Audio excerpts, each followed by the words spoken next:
¿verdad? Y obviamente al estar vibrando y el generar calor, puede generarlo a partir, por ejemplo, de cualquiera de los estados de la materia, sea líquido, sólido o gaseoso, por ejemplo, cuando están en estado en hielo, pero se están moviendo muy fuerte, o sea, están muy concentradas, entonces por eso el calor, el hielo también provoca quemaduras, ¿no? Pero, por ejemplo, si hay gas, entonces las moléculas están girando más rápido y por lo tanto generan más calor y por eso el principio de las ollas express, por eso se cocina más rápido en las ollas express, ¿no? O la temperatura sube más rápido. Si tú pones agua a hervir, en este caso abierto, pues va a tardar que 5 minutos, ¿no? Pero si tú la tapas, entonces en 2 minutos va a estar hirviendo, ¿no? Es decir, el vapor básicamente genera un mayor número de calor. Y la temperatura es la denominación con la que tenemos para medir, en este caso, ese calor. Entonces tenemos tres denominaciones básicas, que es la cantidad o los grados Celsius, los grados Kelvin, los grados Fahrenheit.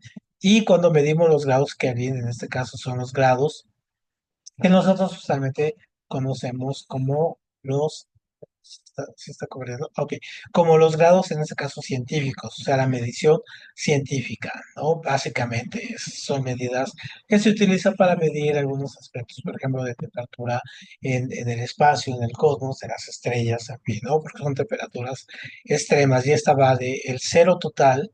¿No? Que es cuando ya no hay ningún movimiento cinético, es decir, cuando las moléculas han dejado de moverse a 273 que es la fusión del agua, es decir, cuando se congela, y 373 cuando hierve, ¿no? Entonces esto es. Y en los Celsius son los que ocupamos de manera común y corriente, sobre todo en el sistema métrico decimal o en el sistema internacional de medidas que utilizamos. Y utilizamos el punto de ebullición como 100 grados, ¿no? El punto de fusión, o sea, de congelamiento 100, y el cero absoluto cuando no haya ningún movimiento de nada, 273. ¿No? Menos 273. Y los grados Fahrenheit son aquellos que se utilizan más en las notaciones de corte inglés, ¿no? Entonces tenemos el corte, los países de habla inglesa. Tenemos el 32, que es el punto de congelación, 212, ¿no? Son los 100 grados, y el punto cero, donde ya no vibra nada, 460. Entonces, nosotros tenemos diferentes formas para poder combinar, por ejemplo, de Fahrenheit a Celsius, ¿no? Y de Celsius a Fahrenheit, son usualmente los que ocupamos más. Cuando implicamos Kelvin, son, ya tengo mediciones muy de corte científico y quizá los ocupen los que están interesados en meteorología o cosmología y cosas así. Nosotros en la vida diaria no, ¿no? Entonces, de hecho, son las mismas casi siempre fórmulas, ¿no? En este caso tenemos de centígrados, en este caso a Fahrenheit. Si yo quiero pasar de Fahrenheit, perdón, a centígrados, pongo aquí 5 sobre los grados Fahrenheit, por ejemplo, 90 menos 32 entre 9. Si de Celsius a Fahrenheit, yo quiero saber, en este caso, pongo 9 por los grados, en este caso centígrados, entre 5 más 32. Entonces, sabiendo despejar, podemos sacar las dos fórmulas, que nos aprendamos una y podamos despejar, ya es más fácil de ir de uno a otra, ¿no? En este caso. Muy bien, entonces esto sería un poco la cuestión aquí, ¿no? Entonces, de ello. Entonces vamos a ver un pequeño video de el concepto de temperatura y de las conversiones de temperatura. Entonces nos pasamos para acá. Ajá, muy bien. Entonces aquí lo tenemos. Entonces, temperatura y conversiones de temperatura y calor. O sea, primero vamos viendo cada uno de estos. Vamos primero ver calor, ¿no? Ahí deja pasar.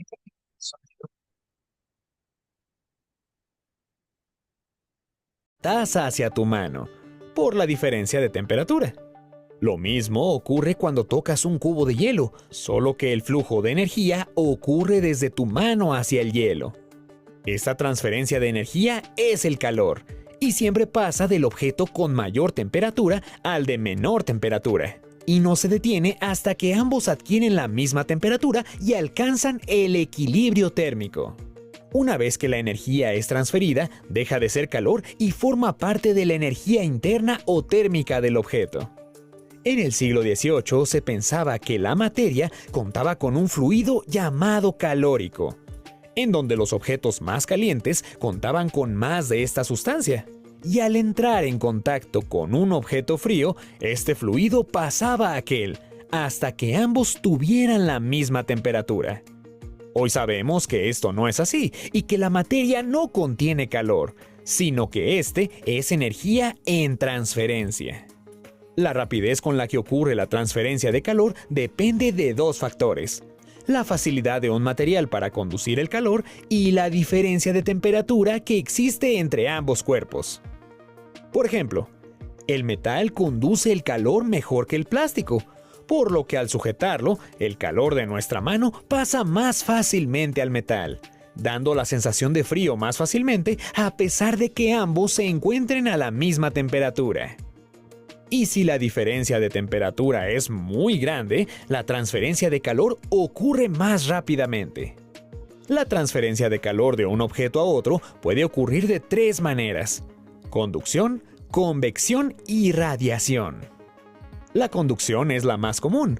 Ocurre cuando dos objetos entran en contacto directo y la energía cinética del objeto con mayor temperatura pasa al objeto con menor temperatura. Esto es lo que ocurre cuando tomas una taza con agua caliente y produce un aumento en la temperatura de tu mano. La convección ocurre en fluidos.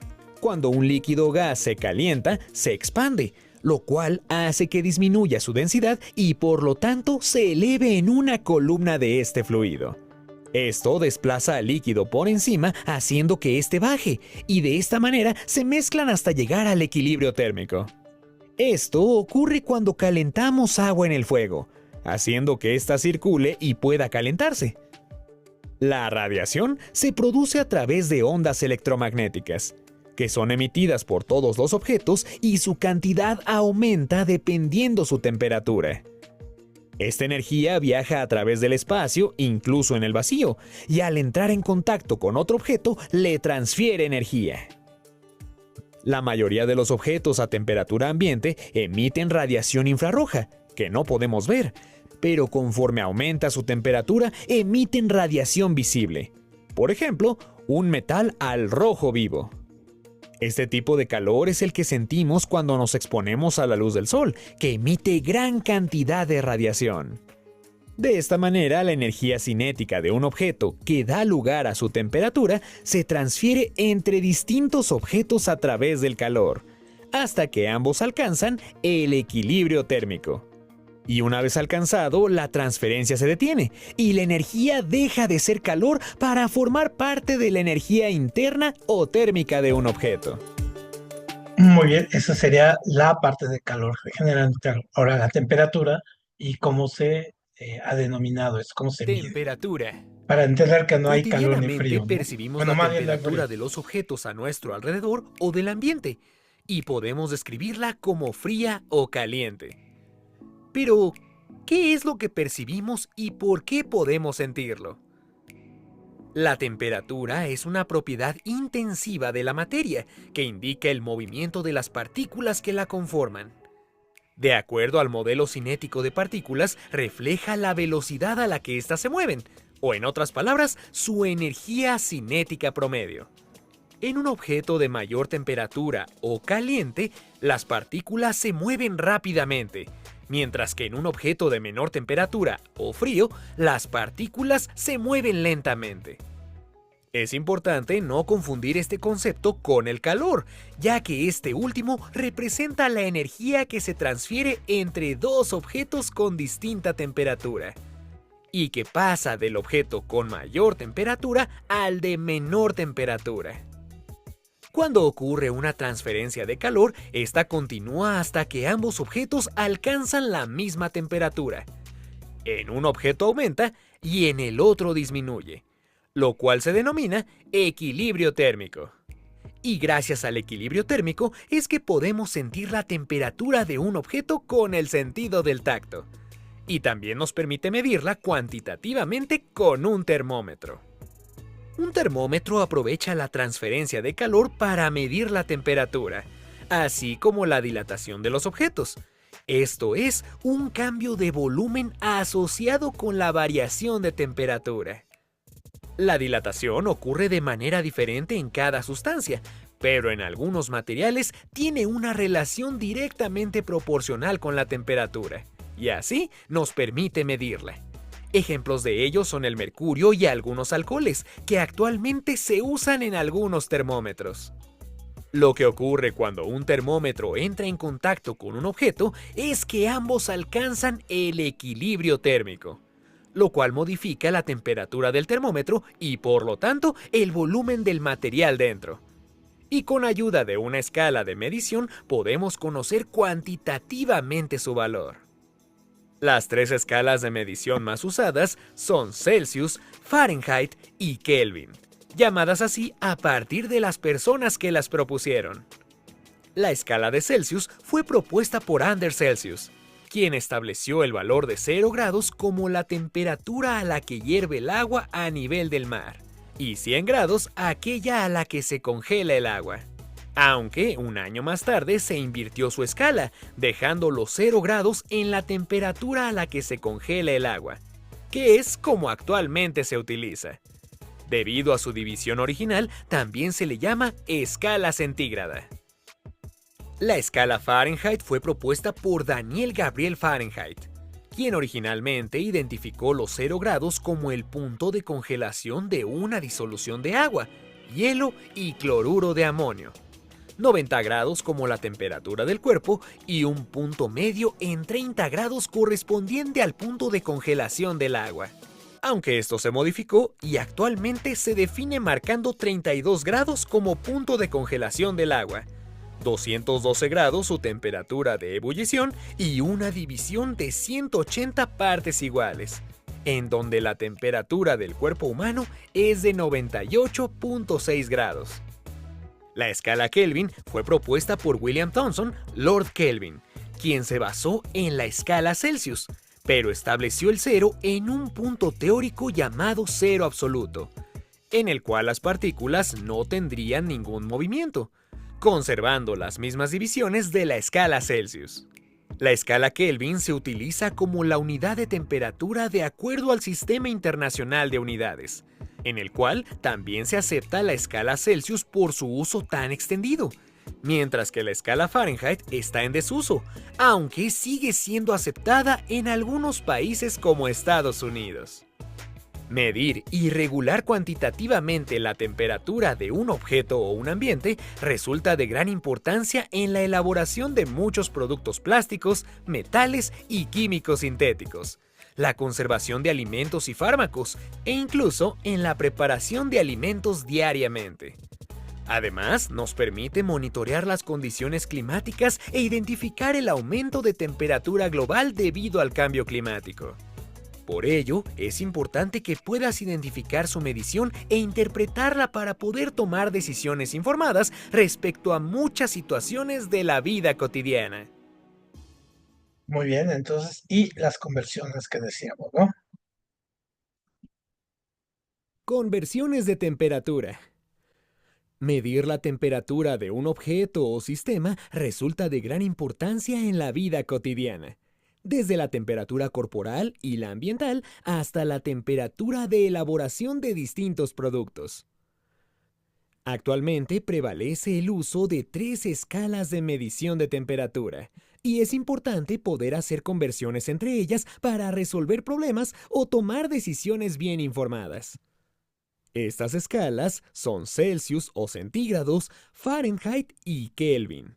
Esta última es la preferida por el Sistema Internacional de Unidades. Para realizar conversiones de valores entre las 3 escalas, necesitamos conocer sus características y la relación que existe entre ellas.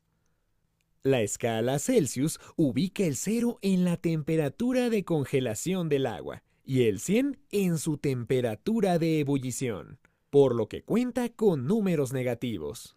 La escala Kelvin tiene la misma división que la escala Celsius, por lo que 1 grado en una equivale a 1 grado en la otra. La diferencia es que en la escala Kelvin el 0 representa el cero absoluto, que corresponde a menos 273.15 grados Celsius. Por ello, para pasar de grados Celsius a Kelvin, solo se necesita sumar 273.15. Por ejemplo, la temperatura de congelación del agua en Kelvin es igual a 0 más 273.15. Y para pasar de Kelvin a grados Celsius, basta restar 273.15. Así, la temperatura de ebullición del agua, que en Kelvin es de 373.15, es igual a restarle 273.15, con lo que obtenemos que equivale a 100 grados Celsius. La escala Fahrenheit también se define a partir de la temperatura de congelación y ebullición del agua, pero les asigna los valores de 32 y 212 respectivamente, con una división en 180 grados entre ambos valores, por lo que un grado Celsius equivale a 1.8 grados Fahrenheit. Por esta razón, para convertir una medida en grados Celsius a Fahrenheit, se necesita multiplicar por 1.8 y sumar 32. Así, la temperatura promedio del cuerpo humano, de 37 grados Celsius, equivale a multiplicar este valor por 1.8 y sumar 32, que es igual a 98.6 grados Fahrenheit. Y para la conversión inversa, primero se restan 32 y se divide entre 1.8. Así, el valor de 0 grados Fahrenheit equivale a menos 17.77 grados Celsius. Finalmente, para convertir entre grados Fahrenheit y Kelvin, se resta 32, se divide entre 1.8 y se suman 273.15, que es similar a convertir primero a Celsius y luego a Kelvin. Así, la temperatura del cuerpo humano, 98.6 grados Fahrenheit, equivale a 310.15. Y para la conversión inversa, se resta 273.15, se multiplica por 1.8 y se suma 32. Por ejemplo, la temperatura del cero absoluto es igual a menos 479.56 grados Fahrenheit. Ahora es tu turno. Convierte las siguientes temperaturas a las otras dos escalas. Bueno, es un poco la misma fórmula que habíamos visto, ¿no? Entonces, eso sería básicamente la parte de calor y entonces nos regresamos para acá. Ajá, y tenemos esto, ¿no? Muy bien. Entonces, obviamente, todo esto nos sirve también, por ejemplo, las formas de ver que veíamos un poco en el video, ¿no?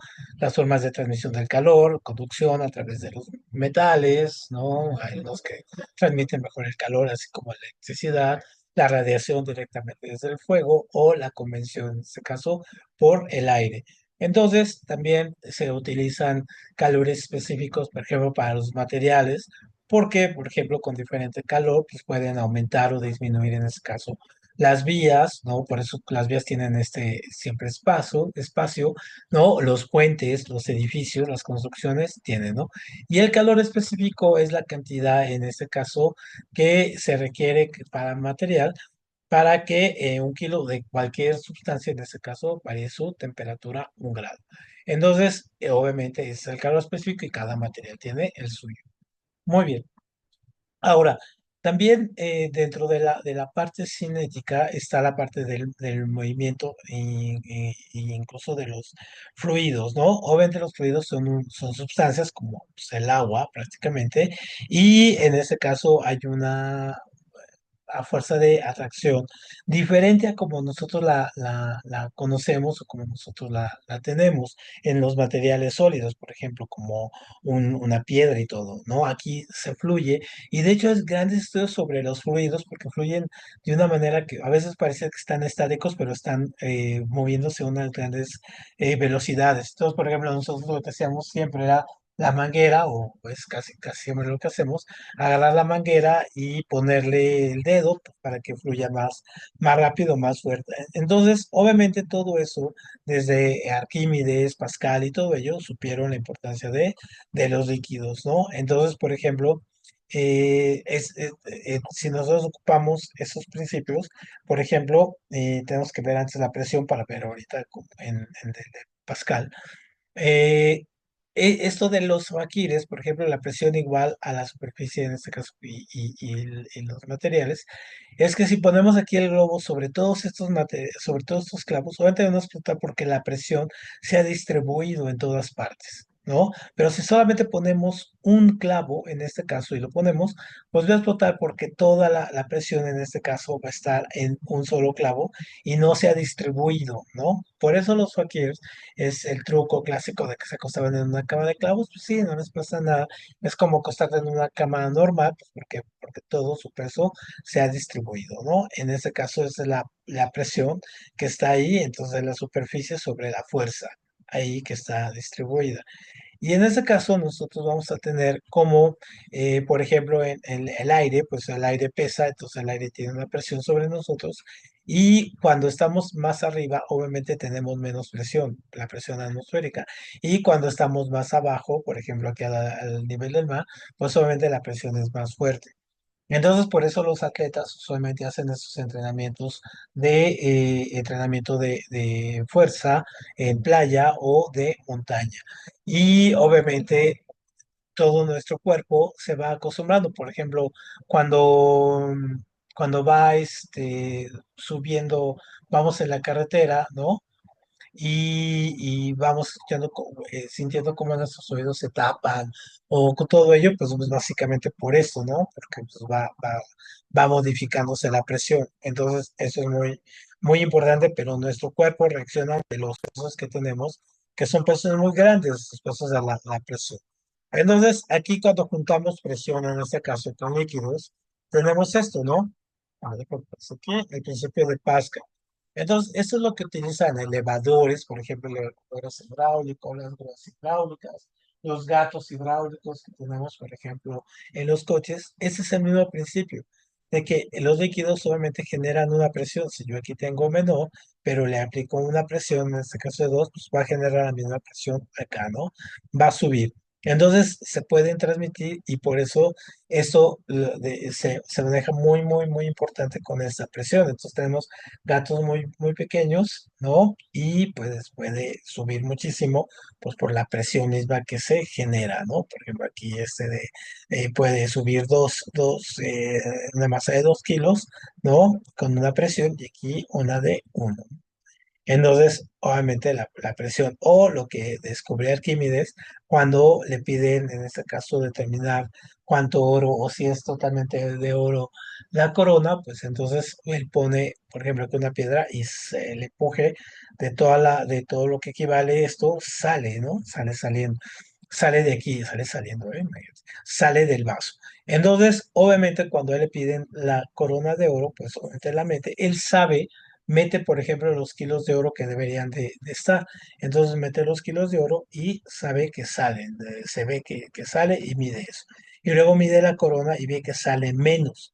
Entonces lo cual agarra y entonces se da cuenta que han ocupado menos oro y que obviamente se quedaron con un poco de oro ahí, ¿no? Y es cuando hace este famoso grito de Eureka, ¿no? Lo he encontrado. Entonces, un poco ahí es el experimento, ¿no? Que mete la corona, mete el oro y se da cuenta que el oro pues se va más al fondo y la corona no se desaloja menos agua la corona, por lo tanto no es completamente de ella. Muy bien. Y pasando ahora, uno de los últimos temas es la parte de la electrostática. La parte de la electricidad y la electrostática es muy parecida también a lo que hemos visto con los electrones y todo. De hecho, la palabra electricidad viene de electrones. Es el fluido de la electricidad a través, en este caso, de los diferentes medios, como pueden ser los metales, como pueden ser en este caso el agua también. De hecho, el agua es un gran transmisor de la electricidad, incluso la magnifica, ¿no? Y la electrostática es la electricidad que está en el ambiente en todo momento y que, por ejemplo, cuando estamos en una alfombra, hay tanta electricidad acumulada que se nos pega y entonces cuando saludamos a alguien nos da toques, ¿no? O cuando estamos en un ambiente muy electrostático, también tocamos algo y nos da toques. Entonces, básicamente es la parte de la electricidad que puede estar Flotando puede estar en un peine, en el pelo, por ejemplo, tú cuando te frotas mucho el pelo con un globo y luego el globo lo puedes pegar en la pared, pues es la electricidad que tienes. Muy bien.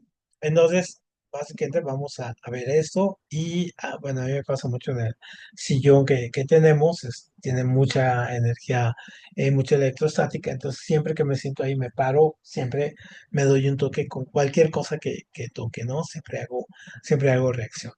Entonces, obviamente, la electrostática y el electromagnetismo están en el mismo sentido, fluyen de igual manera, ¿no? Con los imanes, norte-sur. De hecho, si tú pones, en este caso, un cable y le pasas electricidad, pues lo vas a convertir en un imán, ¿no? Entonces, obviamente, están totalmente relacionados porque queda irradiado. Entonces tenemos la clásica fórmula de que los polos, en este caso opuestos, se atraen y los polos iguales se repelen, ¿no? Que es lo que nosotros conocemos como la ley de Coulomb, ¿no? Y entonces se parece mucho, si te fijas aquí, si quitamos la K y le ponemos la G, es muy parecida a la ley de gravitación universal de Newton. Entonces, obviamente, aquí las cargas diferentes se atraen y las cargas iguales se repelen. Y esa es la ley de Coulomb. Eso sí te lo preguntan en tu examen como tal, ¿no? Entonces, ¿cómo podemos pasar en este caso la electricidad? Pues como decíamos, frotamiento con peine, con contacto, ¿no? O en este caso, induciéndolo aquí. Eso es es como un truco con el que muy padre que hicimos nosotros de niño, que se flotaban en el globo y te lo pegaban en la pared y decías, wow, ¿cómo es eso, no? Era muy padre.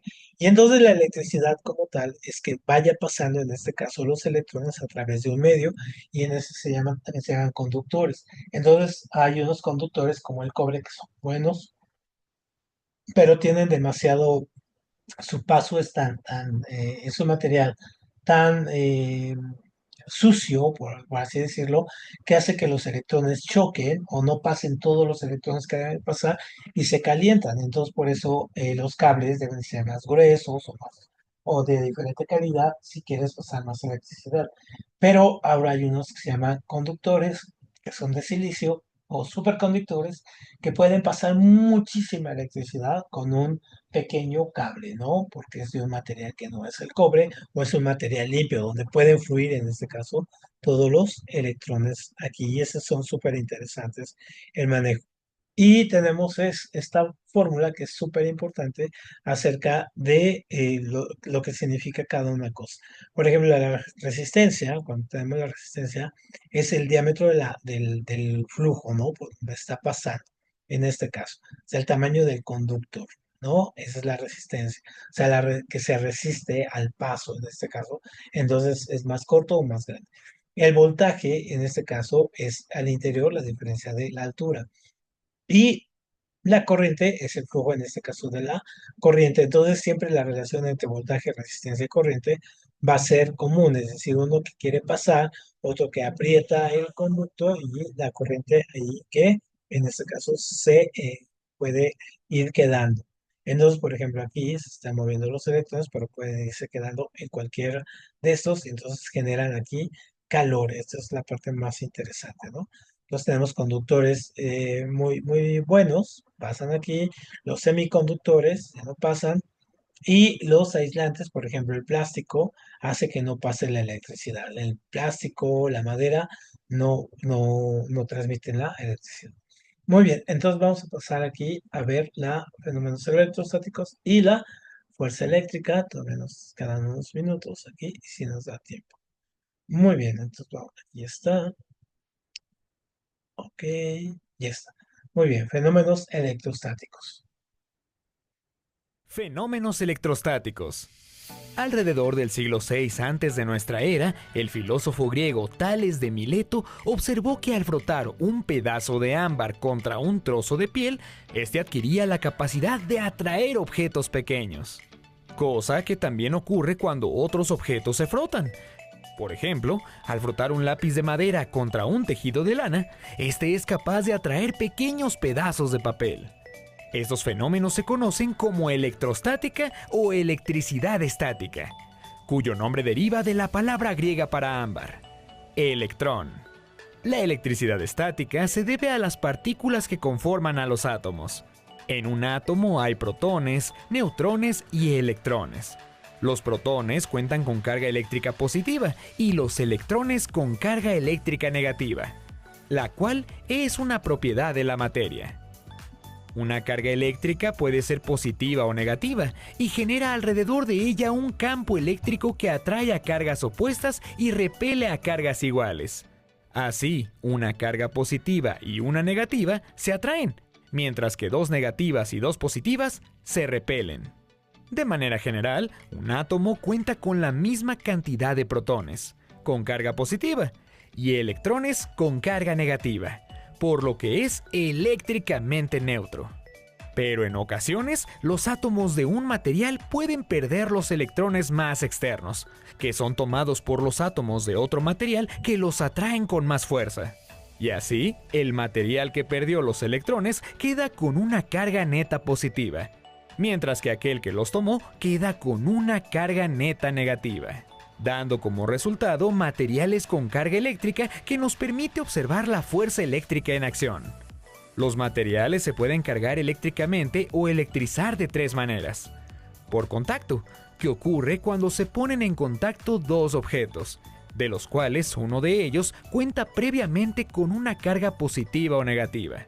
Esto ocurre, por ejemplo, cuando tocas un metal o a una persona, y ocurre una descarga eléctrica o toque.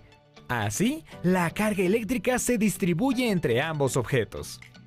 Por frotamiento o fricción, que sucede cuando se frotan dos materiales eléctricamente neutros, como el caso del ámbar o el vidrio al frotarlos con seda.